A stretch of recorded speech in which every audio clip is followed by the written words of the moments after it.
kita memulai pembelajaran pada pagi hari ini, alangkah baiknya kita awali dengan berdoa. Ketua kelas boleh dipimpin doanya. Semua siap, semuanya dirikan, kakinya rata, berdoa mulai.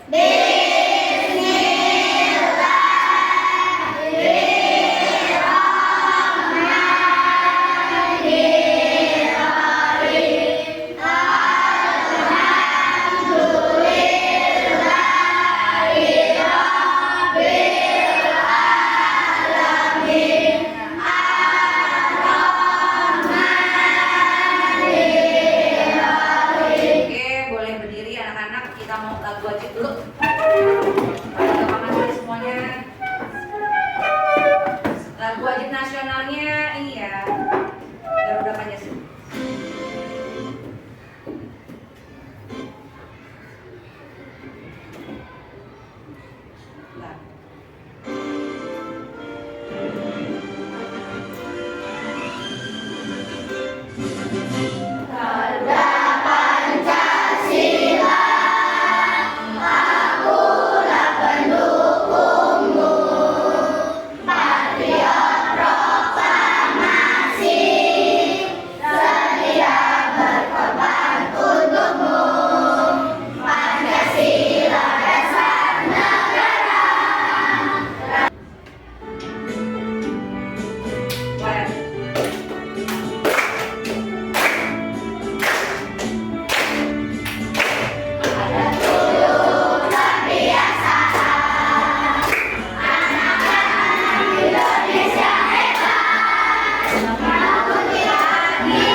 Pembelajaran kita selanjutnya, kemarin kan minggu lalu kita udah pernah belajar tuh tentang pengenalan coding dan kecerdasan artifisial. Apa kecerdasan artifisial bahasa lainnya? Kenalnya dengan bahasa AI, pakai bahasa Inggris tuh ya, jadi AI Artificial Intelligence kalau bahasa Inggris. Bahasa Indonesianya kecerdasan artifisial. Kemarin siapa yang masih ingat, coba aku tanya sekarang. Siapa yang masih ingat apa sih coding itu? Kok coding, belajar coding, apa coding? Siapa yang masih ingat? Ayo, Azam boleh. Coding. Apa coding? Coding adalah proses menulis instruksi atau perintah yang dapat melakukan tugas tertentu. Ya, jadi apa tadi? Proses menulis instruksi. Kemudian apa lagi, Zam? atau perintah yang dapat melakukan tugas tertentu. Atau perintah agar dapat melakukan tugas tertentu. Jadi ada pemrogramannya ya, coding itu ya. Jelas ya? Apa sih manfaatnya? Ada yang masih ingat nggak? Apa manfaat kita belajar coding itu apa, Bu? Kok anak SD udah belajar coding gitu? Siapa yang mau jawab? Apa manfaat coding? Apa Fardan? Boleh? Membantu kita memecahkan masalah, berpikir logis, mengembangkan kreativitas, menciptakan solusi inovatif. Iya, menciptakan solusi inovatif, menciptakan. Pada pagi hari ini, Bu Guru akan menyampaikan tentang pembelajaran kenapa sih kita perlu belajar coding dan AI. Nah, jadi ini berkaitan dengan berpikir secara komputasional. Nah, dulu. Nanti berpikir secara komputasional.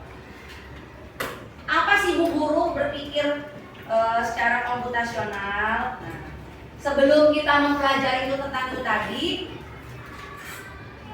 ada pun beberapa tujuannya kenapa kita mau belajar ini. Yang pertama adalah peserta didik dapat menjelaskan konsep dasar berpikir komputasional secara sederhana. Ya. Kemudian peserta didik dapat mengimplementasikan konsep dasar berpikir komputasional dalam berbagai permasalahan kehidupan sehari-hari. Kemudian peserta didik dapat berkolaborasi bersama teman dalam menyelesaikan masalah. Nah, ini yang tujuan dari pembelajaran kita pada pagi.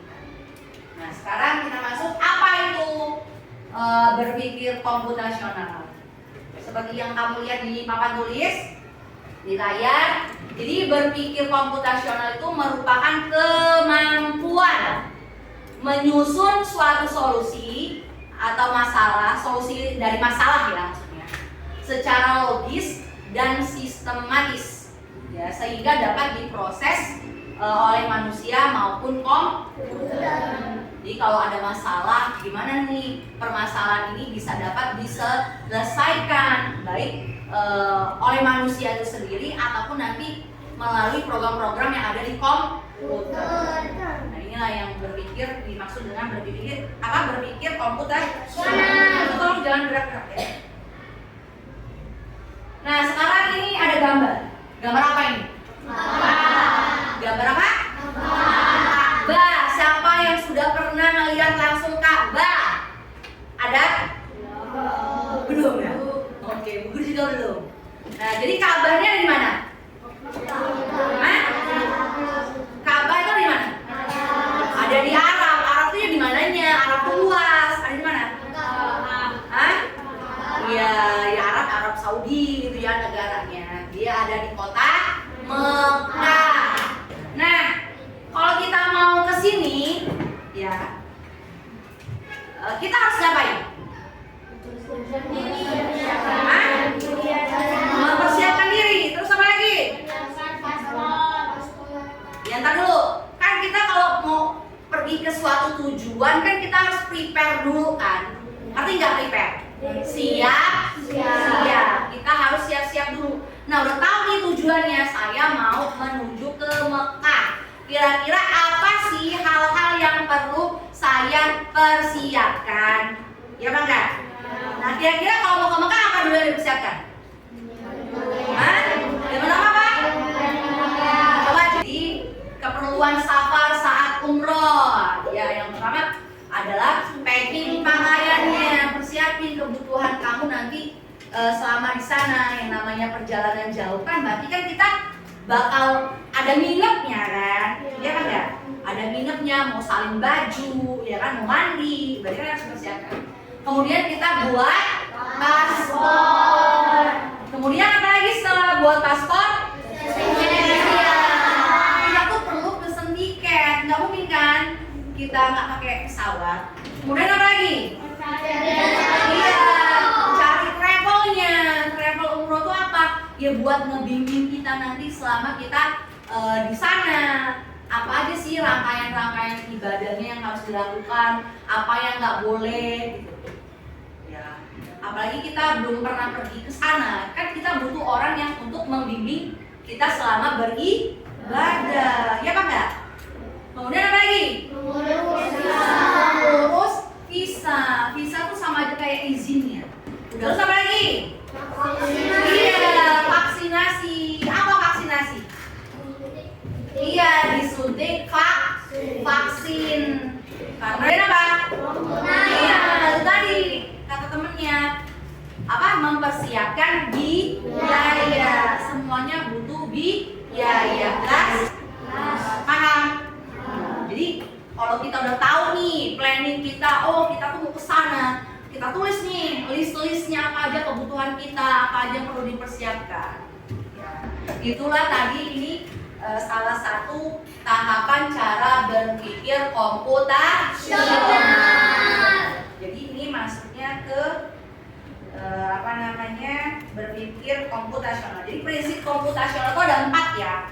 Yang pertama ada dekomposisi, kedua pengenalan pola, ketiganya abstraksi, dan keempatnya adalah berpikir algoritma. Nah, dekomposisi yang pertama, kemarin juga pertemuan sebelumnya udah pernah kita singgung. Apa sih dekomposisi? Ya, memecahkan masalah kompleks menjadi bagian-bagian yang lebih kecil, lebih mudah dikelola atau bisa dipahami dengan sederhana. Sebagai pemecahan masalah besar yang tadi menjadi bagian yang lebih kecil. Kayak tadi kan contohnya, kita kan mau ke mana namanya, mau ke Mekah. Ini kan suatu hal yang besar banget kan. Pergi melakukan perjalanan umroh ini kan hal yang besar istilahnya. Gimana sih biar tercover semua perjalanan kita ini, tidak ada yang terlewatkan, tidak ada yang miss selama perjalanan dari beribadah sampai di sana. Kita perlu tadi bagian-bagian kecil tadi. Kita list kebutuhannya apa, hal-hal yang harus kita lakukan apa, ya, agar terlaksana dengan baik. Jelas? Nah, itu namanya dekomposisi. Ya, memecahkan masalah yang besar menjadi bagian-bagian lebih kecil. Jelas? Yang tanyain? Maaf ya. Sekarang boleh lihat papan. Ini ada apa ini? Kamu udah nggak tahu? Coba siapa yang bisa melanjutkan? Ini ada guru bagi ya. Ini yang pertama, ini yang kedua. Kira-kira siapa yang bisa melanjutkan apa nih pola selanjutnya nih? Maksudnya apa namanya? Gambar selanjutnya ya. Siapa yang bisa?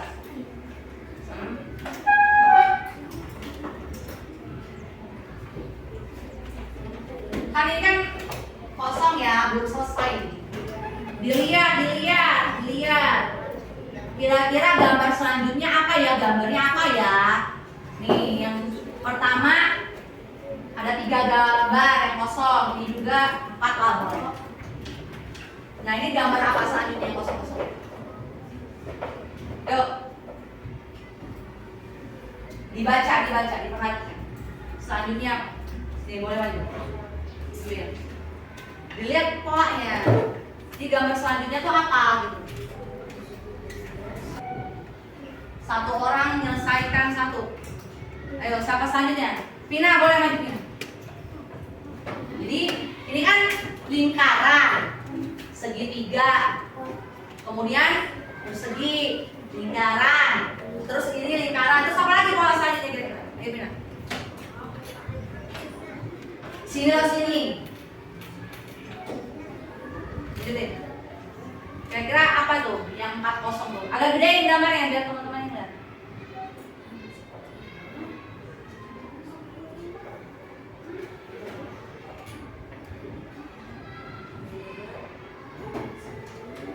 Jangan kelebihan lah Pina. Lanjut.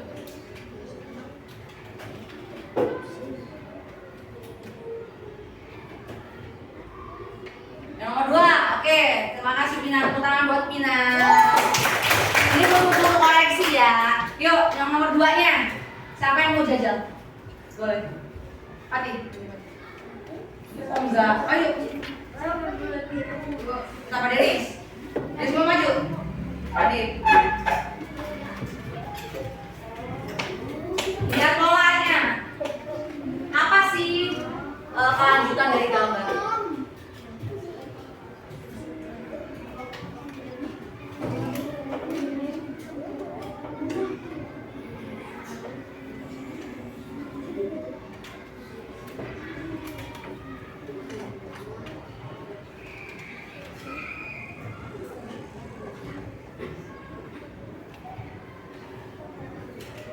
Ada yang pendapat lain?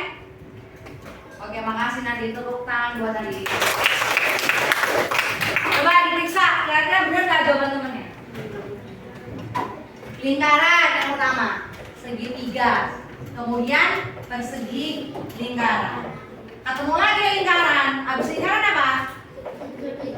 Iya, segitiga. Habis segitiga persegi. Habis persegi lingkaran lagi. Habis lingkaran lingkaran lagi. Lingkaran bukan bulat. Beda. Ya. Jadi gitu caranya membacanya. Lihat gambar sebelumnya. Nah, jadi tinggal ngulang aja. Lanjutnya ini. Trapesium, segitiga, lingkaran, persegi. Segitiganya tapi kebalik ya. Ini kan ke atas. Ini kebalik.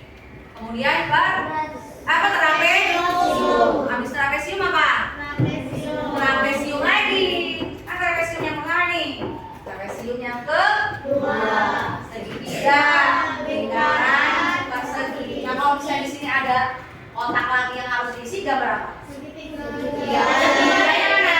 Segitiganya ke arah balik. Paham? Jelas ya. Nah, jadi inilah yang dinamakan dengan pengenalan pola itu tadi. Apa Bu pengenalan pola? Pengenalan pola itu berarti mengidentifikasikan kesamaan atau pola dalam berbagai permasalahan untuk menemukan solusi yang dapat diterapkan kembali, atau bahasa simpelnya menemukan pola apa yang bisa digunakan kembali. Jadi polanya itu sama gitu, berulang. Jadi misalnya dia udah nyampe ujung, nanti dia balik lagi ke awal, polanya sama, nggak berhenti. Ya, itu namanya pengenalan pola. Makanya tadi dengan gambar kan, gimana ya cara meneruskannya? Lihat awalnya, lihat gambar awalnya tadi. Ya, lihat gambar awalnya tadi. Gimana untuk meneruskan pola selanjutnya? Lihat awalnya. Apa sih kesamaan dari mereka? Angka juga tadi, paham? Udah tahu nih bedanya, selisihnya 22. Pasti sampai ke ujung belakang juga pun, selanjutnya pun pasti bedanya bakal 2. Jelas? Paham nggak? Sampai masih bingung? Nah, ini tadi yang dinamakan dengan pengenalan pola. Yuk. Coba sekarang kita main tebak-tebakan. Siapa aku? Kita tebak. Aku tidak memiliki kaki. Sukanya daging. Tubuhku panjang. Kulitku bersisik. Nah, dari ciri-ciri yang disebutkan tadi, kira-kira siapa yang bisa nebak? Siapa aku gitu? Desila boleh? Apa? Hah? Ular. Ada nggak ular? Ada. Ular apa ular? Bahasa bakunya ular. Pakai A, bukan pakai E ya. Benar apa benar? Ada siapa? Ada siapa itu kalau ular? Kamu Desila bisa tahu kalau itu ular tuh dari apa? Dari kata apa? Tidak memiliki kaki. Nesila. Mana Nesila dulu? Apa Nesila? Kenapa kamu bisa jawabnya itu ular? Kenapa? Alasannya apa? Tubuh panjang. Emang yang panjang ular doang? Ada nggak yang tubuhnya panjang selain ular? Ada. Apa? Berapa tuh tinggi? Panjang lah. Apa? Laba. Iya tuh. Apalagi buaya juga panjang kan? Ya kan? Panjang dia badannya. Kenapa? Kenapa kamu bisa ngira-ngira kok itu apa namanya tadi? Ular. Iya, kenapa buaya? Kan bisa buaya buntung. Ya kan? Dia tidak memiliki kaki. Kalau buaya buntung nggak punya kaki kan? Iya enggak? Kenapa kamu bisa menebak kalau itu apa namanya tadi? Ular? Kenapa?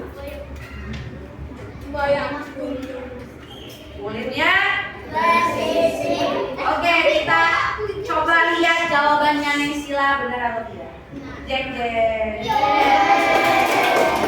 Ulang ya, awas kelupas. Ya. Jadi kata kuncinya tadi kalau kita bisa menebak itu tadi kata kuncinya bisa dari apa? Kulitnya bersisik, tubuhnya panjang, bakunya kaki. Itu kita udah paham nih. Oh pasti ular ini. Jelas ya? Jadi jawabannya benar. Ular. Tepuk tangan buat Naysila. Yuk tebak-tebakan kedua. Siapakah tuh? Aku mampu berdiri tegak. Ya, kakiku ada 3. Terus bisa menopang. Ngerti nggak menopang? Nopang tuh bisa nahan kamera atau HP. Siapa yang bisa jawab? Kita tahu. Kela boleh. Apa? Tripod. Tahu dari mana tripod? Alasannya apa? Alasannya dari mana? Apa kuatin? Kela nggak dengar buruk? Oh, karena bisa menopang kamera atau HP. Itu ada di dalam ya, guru lagi rekaman kan? Ya, jadi ada contohnya Bapak. Kita buktikan, benar atau tidak?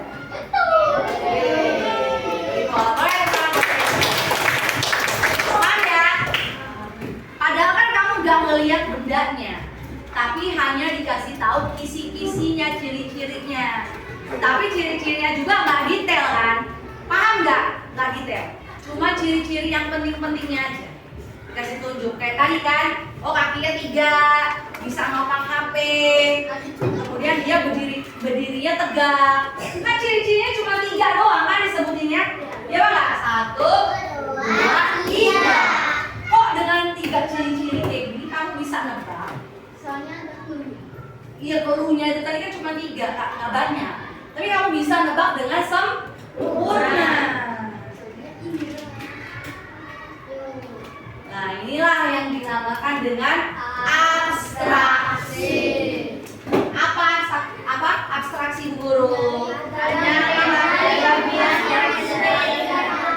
Menyaring informasi yang tidak relevan dan hanya mengambil bagian yang penting untuk menyelesaikan masalah. Atau bahasa lainnya, kita itu hanya fokus pada informasi penting dan menyaring detail yang tidak relevan itu maksudnya tidak sesuai.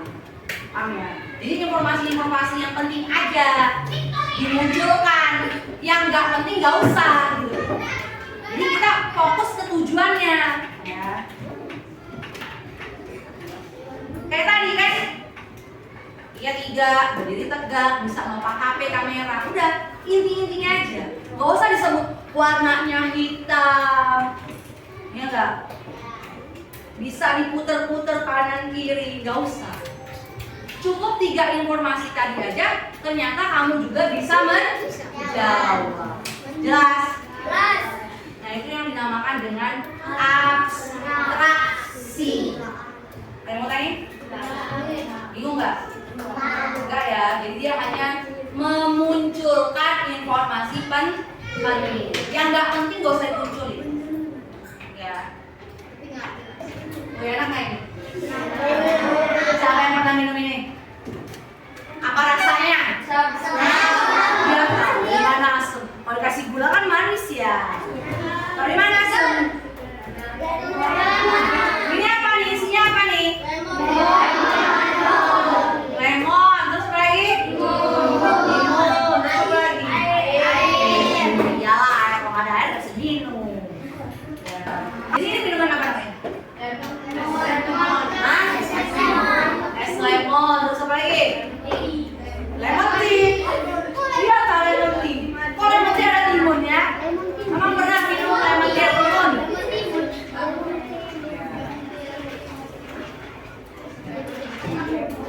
Nah, ini namanya. Tonton video dulu, ada videonya. Oh, ntar. Sambil lihat tuh, sambil dibaca.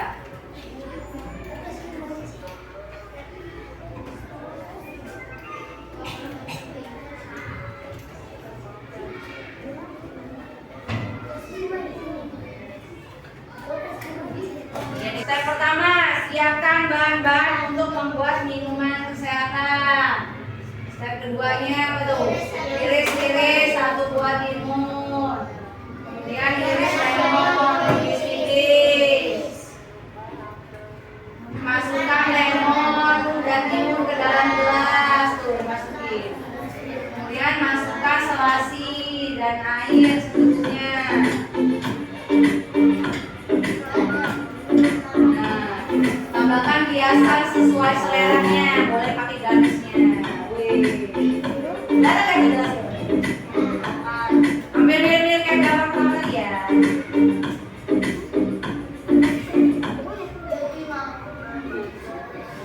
Selesai. Nah, itu tadi adalah proses untuk membuat infus water. Jadi gambar tadi itu adalah gambar infus water. Apa aja yang perlu dipersiapkan tadi? Siapkan bahan-bahannya, potong timun dan lemon, masukkan ke dalam wadah botol atau gelas. Ya, tambahkan chiaseed. Chiaseed itu hampir mirip kayak biji selasi ya, atau selasi ke dalam wadahnya tadi. Tuangkan air putih. Kemudian rendam selama 12 jam. Kan di dalam membuatnya tadi ada tahapan-tahapan kan? Ya apa enggak? Ada langkah-langkah pembuatannya. Secara apa? Secara apa? Secara berurutan. Ya. Ada tahap-tahapannya. Siapin dulu bahannya. Apa yang dibutuhin? Oh, timun, lemon, air, selasi, wadah gelasnya, sendoknya untuk ngaduk. Siapin dulu. Kemudian apa lagi? Potong-potong yang perlu dipotong. Campurkan ke dalam satu wadah. Jelas ya? Nah, inilah yang dinamakan dengan berpikir algoritma. Berpikir algoritma yaitu menyusun langkah-langkah instruksi ataupun prosedur yang sistematis untuk menyelesaikan suatu masalah. Paham ya?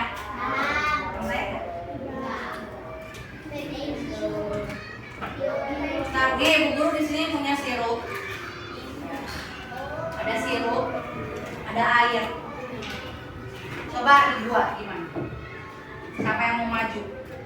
Yang belum maju, belum nunjuk tadi, coba gantian sama temennya.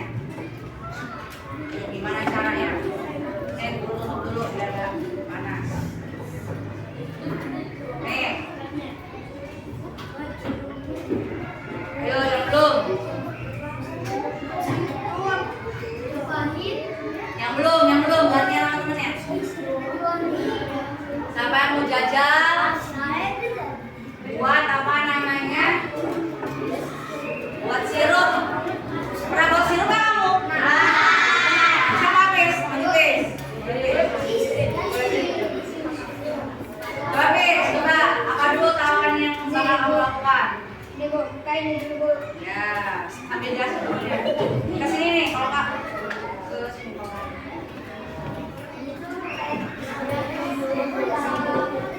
lagi. Makan apa? Makan sirupnya ke dalam gelas. Terus dikit banget. Oh, dikit dulu. Oh, banyak kan minum ya. Terus apa? Masukkan air. Masukkan Air. air. Kenapa nggak masukin sini aja airnya? Banyak kan ini Bu? Banyak kan? Diapain? Aduh. Nggak pakai es lah? Es batunya nggak ada. Ada Bu. Jadi apa? Nah, ini sirup buatan Hafiz. Tepuk tangan buat Hafiz. Nah, ini tadi cara membuat sirup ini tadi juga salah satu contoh dalam berpikir algoritma. Jadi kita menyelesaikan suatu masalahnya tadi, apa namanya? Menyusun tadi kan sesuai dengan langkah-langkahnya tadi. Gitu instruksi atau perintah ya, secara sistematis agar suatu masalah tersebut dapat diselesaikan. Jelas? Ada yang mau tanyain? Coba aku tanya ulang. Apa prinsip dari berpikir komputasional? Sekarang saya nyebut ngacak nggak apa-apa. 4 prinsip berpikir komputasional. Apa ya? Apa kira boleh? Yang pertama apa? Dekomposisi. Kedua, pengenalan pola. 3, abstraksi. 4-nya berpikir algoritma. Oke, tepuk tangan buat kita. Jelas ya? Paham ya? Nih, coba Bu Guru ada apa namanya? Ada soal nih. Kerja kelompok ya. Siapa yang bisa jawab duluan? Coba keluarin buku coretannya masing-masing. Soalnya ada 12, kelihatan nggak? 1 sampai 12. Jadi setiap soal itu harus kamu cari hurufnya apa? Ya. Nah, carinya di sini nih. Kan ini ada kolom A, B, C, D, E, F, G, F dan G ya. H, I, J. 1, 2, 3, 4 sampai 9. Jadi misalnya nomor 1, Budi sedang berada di titik D1. Mana D1? Di D1. Berupa apa? N. Udah nyampe sini belum? Belum, baca selesai. Kemudian berjalan 2 langkah ke bawah.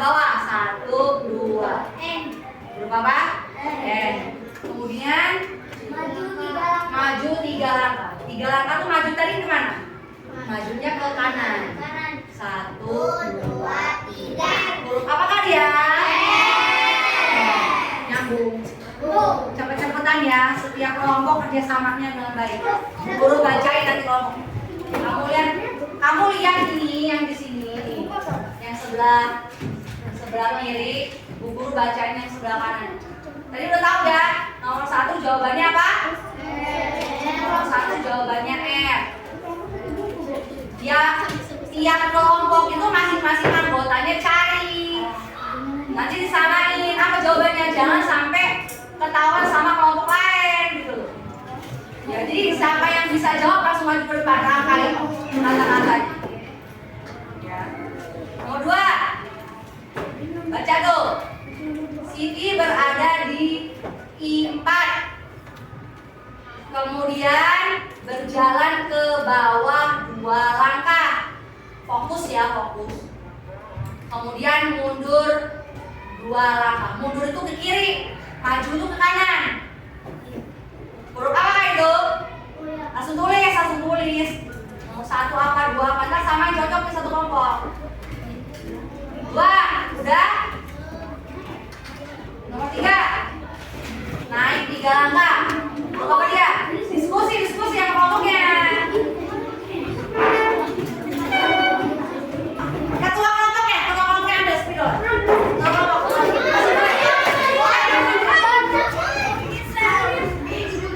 Di sini loh, ada kosong loh. Ayo kan, yang maju Bu Guru ini. Tuh coba lihat, baca nomor 1 itu. Budi sedang ada di D1. D1 huruf apa? N. Huruf N ya. Habis huruf N apa lagi dia? Berjalan 2 langkah ke bawah. 1, 2. Huruf apa? Huruf N berarti. Habis huruf N apa lagi dia? Maju 3 langkah. Maju. 1, 2, 3. Huruf apa berarti? Huruf R. Yang pertama tuh huruf R. Kedua, kan tadi kan udah disebutin. Nomor 2, apa nomor 2? Siti sedang berada di titik I1.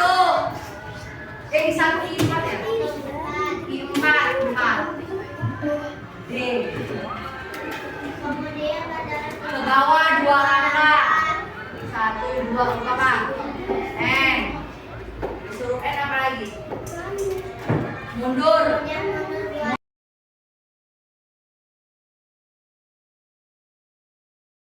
Apa aja 4 prinsip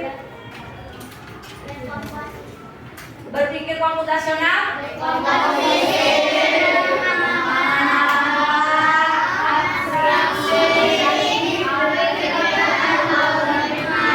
Berpikir algoritma.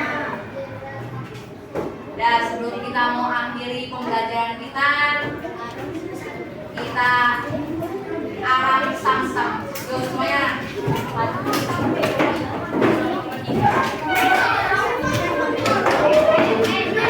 Oke, coba diam dulu, yuk. Siap?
Jangan lupa dipelajari lagi tentang 4 prinsip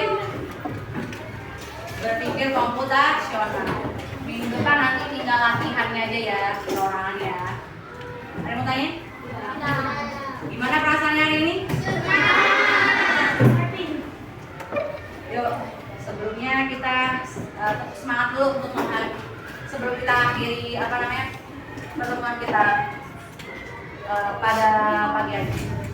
Tepuk semangat.